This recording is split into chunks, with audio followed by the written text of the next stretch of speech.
All right, you ready? I'm ready. Okay. Hello, everyone. Welcome once again to Editing the Academy, special bonus edition. My name's Darryl. My name's Laura. All right, so this is a new series that we're launching. We're going to call mine Darryl's Top 20. Yours will be Laura's Top 20. Today, we're doing Darryl's Top 20, number 20. The movie we're going to talk about, that I'm going to try to justify why it's on my list, Alrighty. is Close Encounters of the Third Kind. You had never seen this. I had never seen it before. So I'm not going to get into details, but what was, when you were done, were you like, that was cool? Or what were your just general thoughts after watching I it? found it very enjoyable. Okay. This is Steven Spielberg at his apex. Like, after this, he goes on to great fame with like E.T. and stuff. E.T.'s a crap movie, I don't care what anybody says. But this is him at his absolute best. We talked during Jaws about the attention to detail that he puts in, multiple things happening in scenes. Mm-hmm. That is all over this movie. There is never just a still moment in this. It is a busy, busy movie. That's one of the reasons I like it, is the pacing of this is so incredible all the way through. It opens with one of the coolest openings because suddenly you're in a desert and there's these planes and you're like, what the hell is going on? So there's a mystery that develops, and then you get the actual UFO encounter, and then you cut to what the reality of the people are going to be. And so you spend these disparaging moments, not disparaging, but these different moments with the people and then the mystery that's trying to be solved by the governments. Mm-hmm. I loved how those two things interplayed with each other.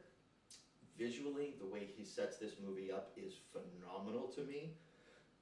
The slow discovery with Richard Dreyfuss, who I'll get to in a minute, when he has the image in his head and he's first playing with it in shaving cream, Yeah. and then in mashed potatoes, and then he builds this massive thing in his house and he just can't stop himself because it's in his head. Mm-hmm. Phenomenal. Like, those things, that slow build, were just so incredibly well done and well paced. And Richard Dreyfuss, this is my absolute favorite role of his. He is phenomenal. He's just the right amount of crazy, Mm-hmm. but also kind of grounded at the same time. Like, that balance that he plays in this is just awesome. There are some problems with it, which I'm sure you're going to point out, but I forgive most of them, just because this is a voyage that you're on, and every little touch point along the way just reinforces the enjoyment that you're having as you're going on this voyage until you get to the end.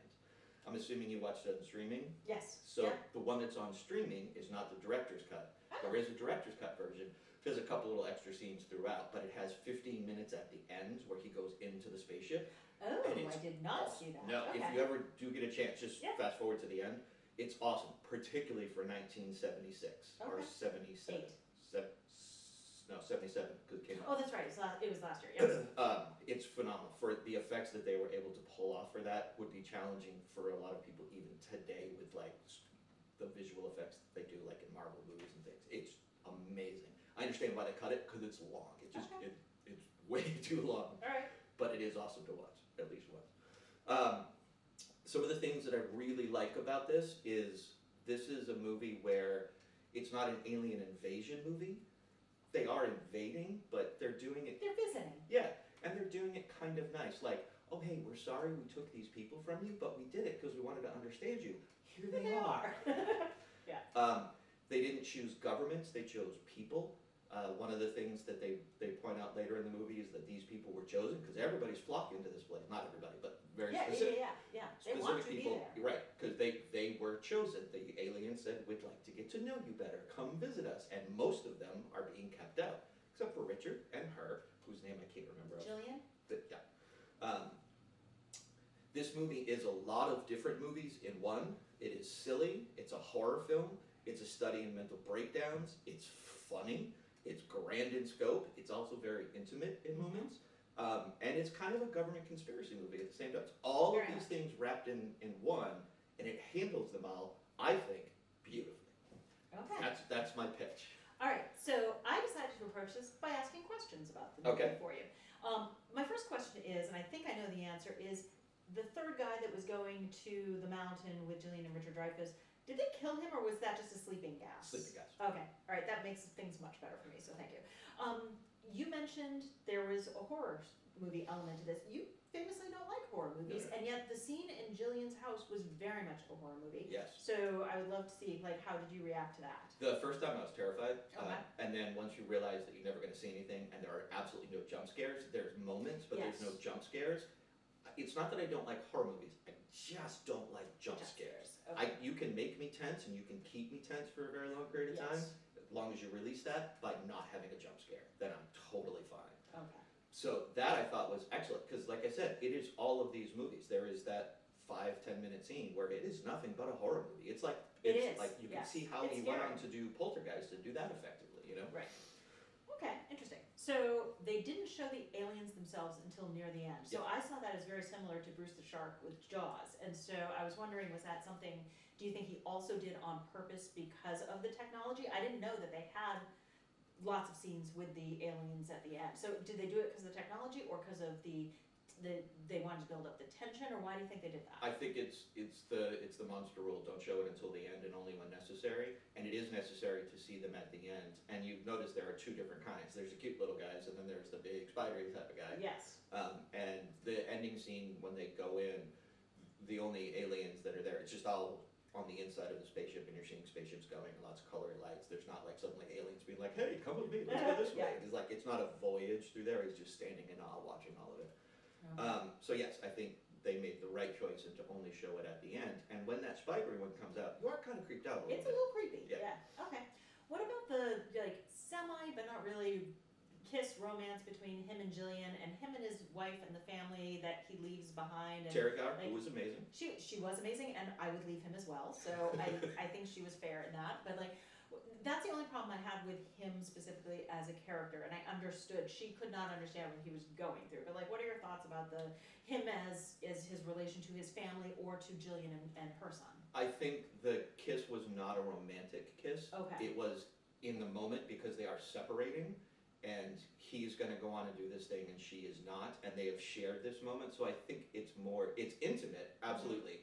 Shouldn't have happened. But not romantic. Correct, Okay. and I think that's what the kiss was actually, and it's not like, hey, you're super hot, let's make out. It was Yeah. not that. Okay.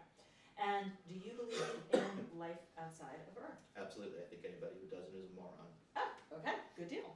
I do as well, so we're good there. No fights. So here's my question for many of these movies. What happens next? What happens to Roy? He goes off and has his grand adventure in space. We never see from him again. Except for maybe 70 years down the road when they dump more people Yeah. off? They establish because of the contact, the aliens are the one that are establishing this. And let's talk about the scenes with the music. First, music as communication Yes, is amazing. that was very cool. Yes. So the aliens establish this, we want to talk with you, we're making contact, this is how we want to do it.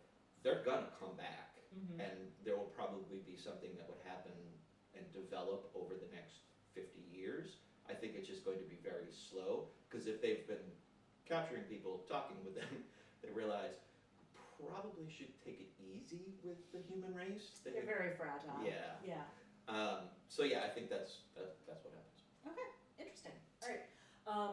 I really enjoyed the movie. I thought it was fun. I thought it was interesting. I thought it was I was surprised what they were able to do with the spaceships, and especially at the end in the mountain when they were bringing the spaceships on. I thought that was very cool. I felt there was tension all along the way.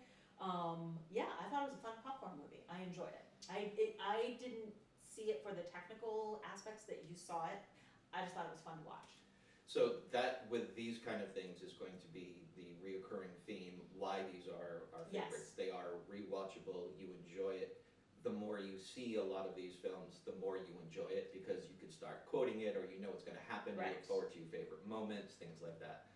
And I will be 100% honest, I think, because I was really trying to figure this out, why I put this on the list, and the reason I put it on the list is because, one, you hadn't seen it, two, it got snubbed, and I think it should have won for Best Picture last year, Right. the 1977 I think it certainly should have been nominated. I stand by, it was Star Wars that won Yep. that year. I still stand by it should have been Star Wars. I think it should have been nominated. Yep.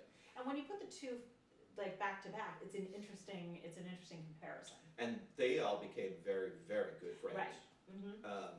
So yeah, that's why I love this movie. It's just handled so incredibly well, tackling so much, and it shifts movie paradigms all throughout, but is telling a completely cohesive tale. You can watch this 100 times and pick up something new each and every time that you watch it, which I think is a true testament to a film. If you just do a one and done, you miss a lot because so much gets put into these movies. But yes, so that's why it is my number 20. Nicely done. All right. Excellent. Good job. So there you go. Go ahead, rip me apart. Tell me why it should not be on anybody's list of anything ever, and we'll have a nice little online fight. See ya.